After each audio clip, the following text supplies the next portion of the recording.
Welcome everybody to a new, kinda late, episode of the Pondcast.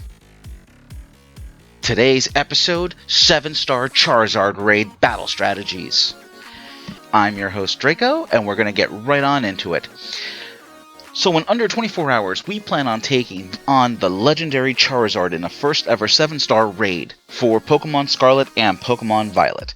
There's been a lot of chatter about what kinds of mons we should be using for this particular raid. First off, I want to thank the rest of my Pondcast co-hosts who couldn't be here right now with helping out with this particular project, as well as friends of the channel Lon John Silva, Professor Bon, Zytonus, and Omni Nogard.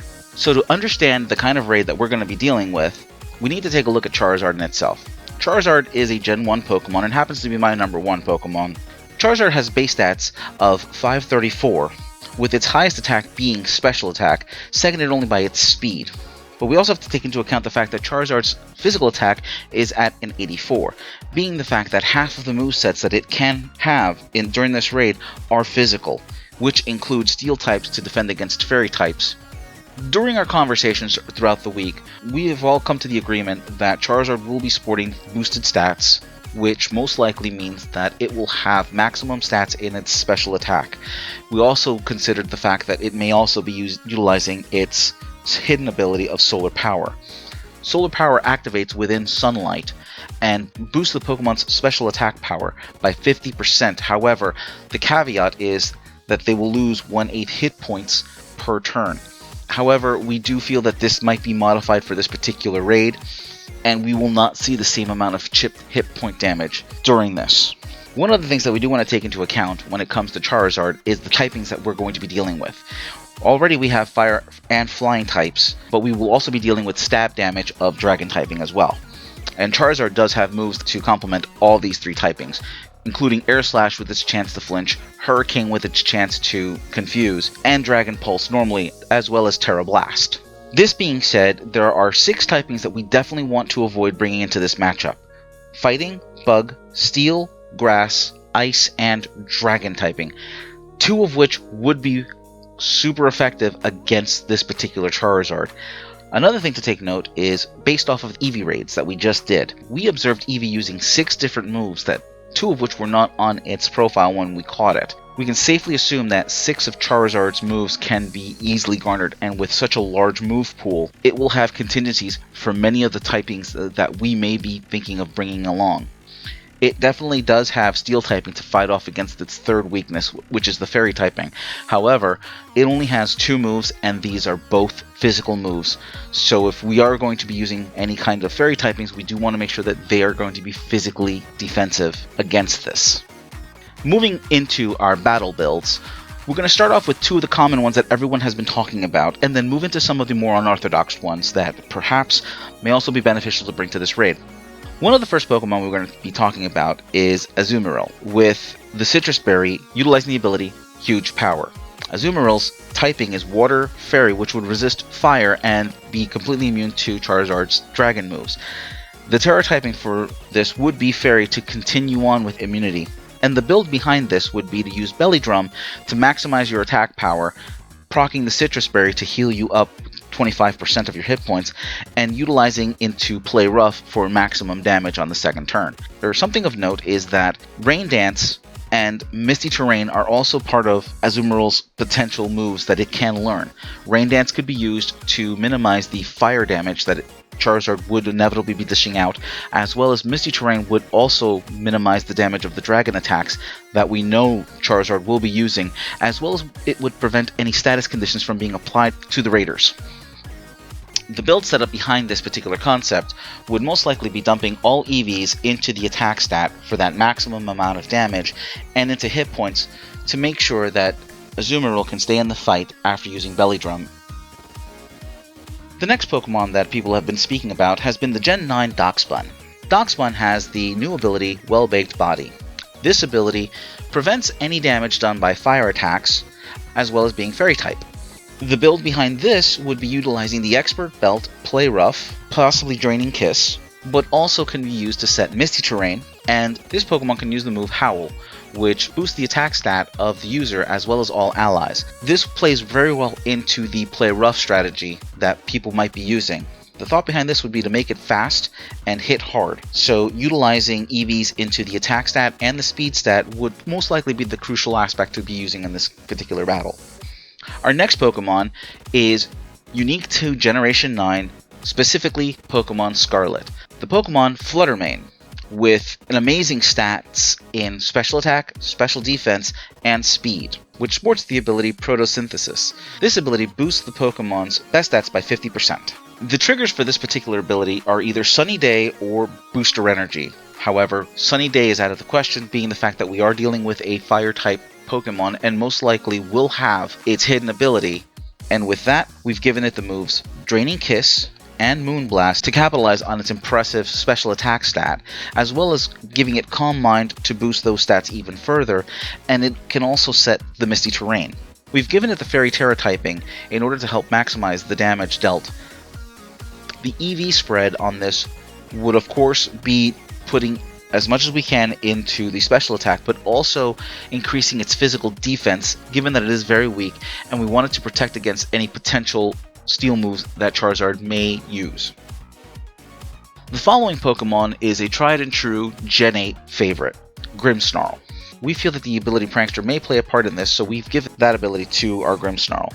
We've also given it the Expert Belt to hold. We've decided that the Terra typing again should be Fairy to capitalize on that damage. We've given it the moves Misty Terrain, Play Rough, Fake Tears, which drops the special defense of a target by 2 stages, and its signature move Spirit Break, which, although not as powerful as Play Rough, does come with a 1-stage drop of special attack to the target, which, with Charizard's enormous power, is definitely going to be useful during this battle. For EV spread, we decided to give Grimmsnarl the maximum amount of EVs in its attack stat, as well as giving it some HP, as well as putting EVs into its hit points to help with longevity. Our next Pokemon is another Pokemon from Gen 1, Arcanine. Being a pure fire type, during the onset of the battles, hopefully would resist some of Charizard's attacks, but its Terra typing switches directly into Fairy. We've given it the moves Play Rough, Howl, and, of course, Leer to help drop Charizard's physical defense 1 stage per use. We've also decided to take its EVs and crank them all the way into its attack, as well as its defense, as Charizard can utilize Dig and Earthquake, which would be weaknesses for Arcanine until it can change into Fairy. The next Pokemon we're going to be talking about is Mousehold, this little mouse house family. We've given it the ability Technician, and Terra typing continues into Normal. We've given it the item Loaded Dice, as well as the move Population Bomb. Now, we've done some testing in some Terra raids, and found that Population Bomb can do a fair bit of damage, especially when Loaded Dice kicks in to an up to 10 hit attack per turn. Since Mousehold is a normal type Pokemon, it will take normal damage from everything that Charizard can throw at it, with the exception of 3 attacks. These attacks are Counter, Brick Break, and its most devastating attack, which would be Focus Blast. For this reason, we've decided that we were going to go ahead and put as much as we can into its attack stat, as well as its defense stat, since the likelihood of Focus Blast being used is pretty slim. We wanted to make sure that we could at the very least, fight off the potential 2 physical attack moves that it might have. Our next Pokemon is Muck, with the ability Poison Touch and holding the King's Rock. The idea behind this is to stack as many status attempts to cause Charizard to use one of its moves to clear these effects during each turn. If anything, it could also give us a chance to do a little bit more tick damage. We've given it the moves Poison Jab, which is a poison physical attack with a chance to poison its target. Ice Punch, which is a physical attack which has a chance to freeze a target. Screech, which would drop the defense of the target by 2 stages. And of course, Rain Dance to capitalize on the weakening of the fire attacks that Charizard would use. We've also Terra typed into Poison typing to help capitalize on that poison stab damage for Poison Jab itself. The idea behind this particular build is to initiate more attempts to cause a status condition on Charizard and force it to use one of its many moves to clear off the status effects, be it poison or ice, and occasionally a flinch. Since Charizard's 2 ground moves are both physical, we've decided to put EVs into both its defense and its attack stat, and given it the adamant nature to make sure that we put in as much hurt as we can, given as this damage would only end up being neutral. Our next Pokemon is the Gen 6 evolution of Eevee, Sylveon. We've given it the ability Pixelate, and of course the Terra typing is still Fairy, with the item Expert Belt. However, instead of utilizing its massive special attack stat, we are actually utilizing its standard attack stat, which although is low, can result in an extraordinarily huge attack. The moves that we've given it are Last Resort and Draining Kiss. Last Resort is a move that quite literally is your last resort. It can only be used when all other moves that the Pokemon has known has been used. Draining Kiss is there because Last Resort unfortunately only has 5 power points, and once gone, you would be left completely without any offensive capabilities. We felt that adding more moves would only delay the use of Last Resort, which when combined with Pixelate and the Expert Belt and the Terra typing multiplier of Stab, was too good to pass up and not utilize that particular amount of damage, as it outdamages all of its other known Fairy type moves. Our final Pokemon is Clawitzer, given the ability of Mega Launcher, and the items of choice specs.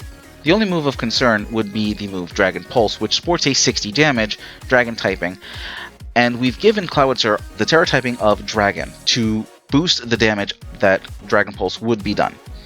Although this seems counterintuitive when it comes to Charizard being the Dragon type and utilizing Dragon type damage, the attack vector for this particular Pokemon utilizing Mega Launcher and a Dragon Terra typing plus the boost of the choice specs means that Clawitzer can put a serious dent into Charizard before it goes down. Taking this into account, we've maximized its EVs in special attack as well as boosted its special defense, as until we can Terra type into the Dragon typing, the only move that Charizard can use against Clawitzer with effect would be Solar Beam. So knowing that we were going to be going into a situation where special attack was going to be our weakness, we wanted to make sure that that stat was also boosted to make sure that Clawitzer was in long enough to fire off a couple of shots. Now, these are only just a few of the options that we've come up with. We unfortunately didn't have a lot of time to come up with other concepts, but if you've come up with some, please let us know down below. Did you happen to like any of these ideas that we've come up with? Let us know. Also be sure to share, like, and subscribe. And as always, have a great day, and good luck to all you trainers out there for this raid. Let's bring home some Charizards. Bye!